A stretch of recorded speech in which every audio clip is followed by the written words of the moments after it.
Throughout this video, I will be describing images in order to accommodate those with visual impairments. In today's society, the number of mentally ill people living as part of the homeless population is overwhelming. In a recent report of statistics, 45% of the homeless population had some form of mental illness. Additionally, mental illness was found to be the third largest cause of homelessness for single adults. This increase in the levels of the mentally ill living on the streets is likely due to a lack of hospital space, lack of inexpensive resources to treat mental health, and a strong stigma against mental illness, which causes a lack of job opportunities for the mentally ill.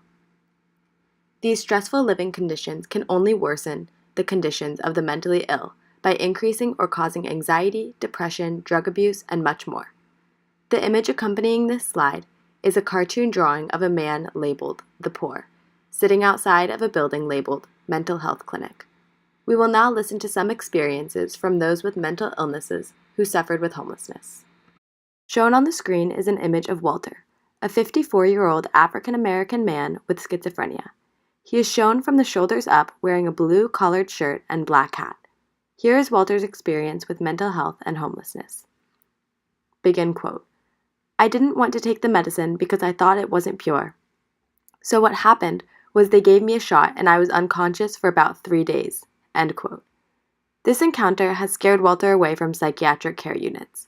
Walter now participates in Housed by Pathways, an organization which provides homes for those who are mentally ill and homeless. Unfortunately, this organization is difficult to upkeep due to an increase in DC apartment rental rates and a decrease in DC's continuum of care programs. Due to his experiences with hospitals, Walter was forced into homelessness, where Housed by Pathways saved him. Accompanying the following experience is a picture of the blogger Serena Clark.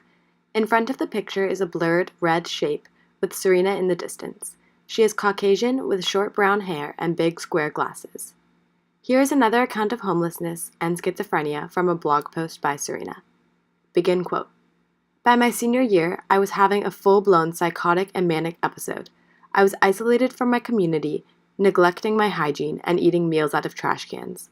I had a few moments of insight where I saw myself basically becoming a gravely ill, homeless person on campus, wandering the grounds at odd hours, talking to myself, rambling incoherently.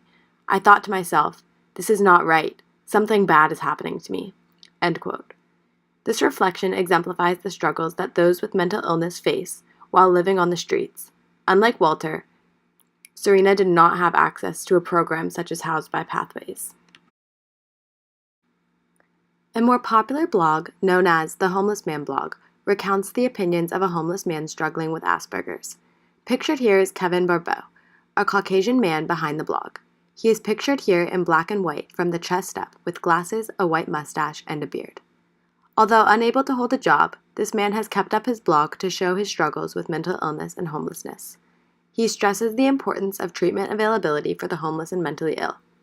Begin quote. "Depression or anxiety, or other brain function differences such as Asperger's syndrome, can impair their abilities and cause them to become homeless. All of the people in this category require treatment specific to their condition before they can successfully leave homelessness. This treatment involves teaching coping skills so that these people can effectively control their condition and prevent it from interfering with their decision-making processes. The amount of time it takes for these people to leave homelessness depends on the severity of their condition and the quality of treatment they receive." End quote. This blog also recognizes a secure program which offers housing to the mentally ill, similar to Housed by Pathways. Begin quote. "Housing First puts homeless people directly into permanent housing, regardless of their current health condition. And lo and behold, these homeless people are achieving great success in the program. Cities are reporting 80% or more of the homeless placed in the Housing First programs have kept with the program for a year or more. It really is possible for an addict or a mentally ill person to maintain a home so long as they receive proper assistance." End quote. Through these personal recounts, it is obvious that the main goal for activists should be to increase the availability of mental health programs for the homeless population. If these resources are readily available, less of the mentally ill will end up homeless because they will be equipped with job finding, housekeeping, and mental health coping skills. To initiate a change in the availability of mental health resources, it is important that the population is informed of this issue and ready to help. Accompanying this slide is a black and white image of a man sitting. Only his rugged shoes and jeans are showing, and a sign next to him says, "Homeless, hungry, sick, and tired. Anything helps. I have no one."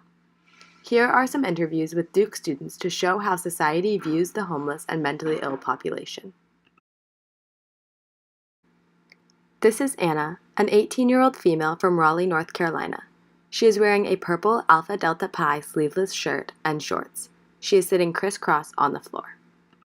What is your initial reaction when you see a homeless person begging for money? Usually just to walk away.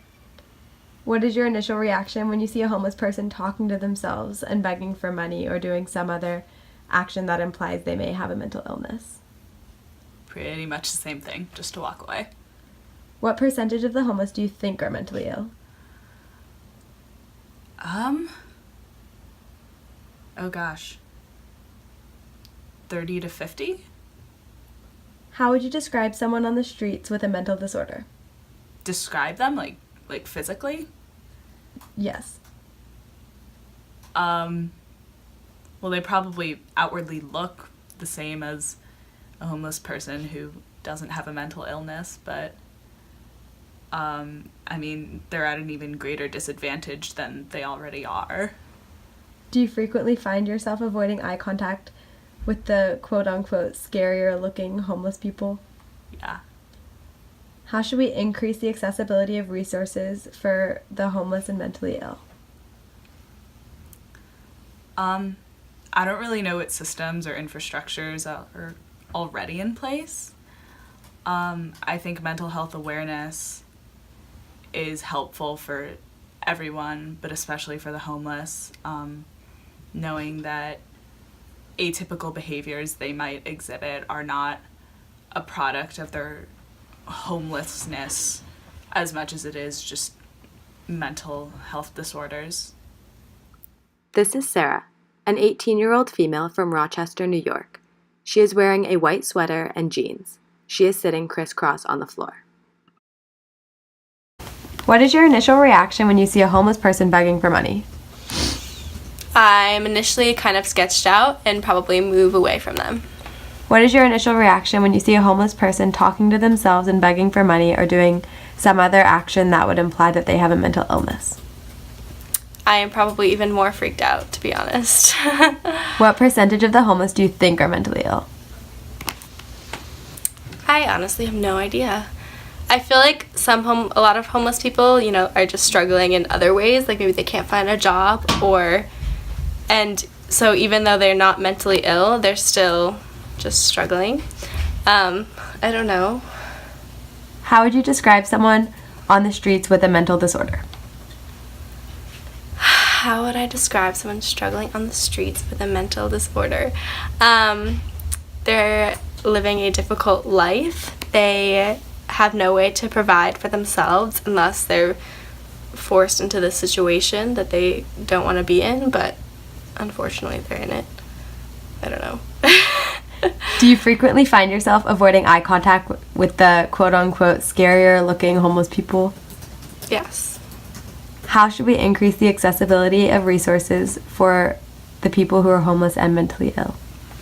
Well, in my public policy class, we talked about creating psychologists and mental health resources available in the areas where a lot of homeless people are known to reside. So not just homeless shelters, but having counselors there to talk to them. This is Jonah, a 19-year-old male from Tampa, Florida. He is wearing a gray sweatshirt with black pants and sitting in a rolling chair. What is your initial reaction when you see a homeless person begging for money? Generally, I don't know. I'm generally a little bit wary of homeless people, but at the same time, I've had a lot of interactions with them personally, and I've learned that, not all homeless people conform to the stigmas around them.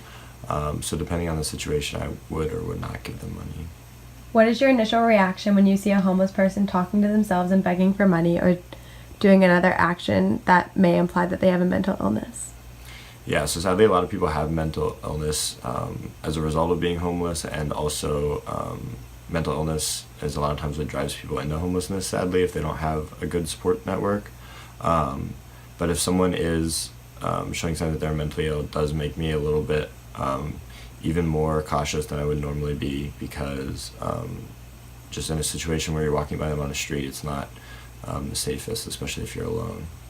What percentage of the homeless do you think are mentally ill? I would say more than half, like 60%. How would you describe someone on the streets with a mental disorder? I don't know. I think mental disorders can vary a lot. I think it depends a lot of times on which type of mental disorders that they have, and sort of how good of a support network they have to deal with their own issues. Do you frequently find yourself avoiding eye contact with the quote-unquote scarier looking homeless people? Yeah, yes. How should we increase the accessibility of resources for the homeless and the mentally ill?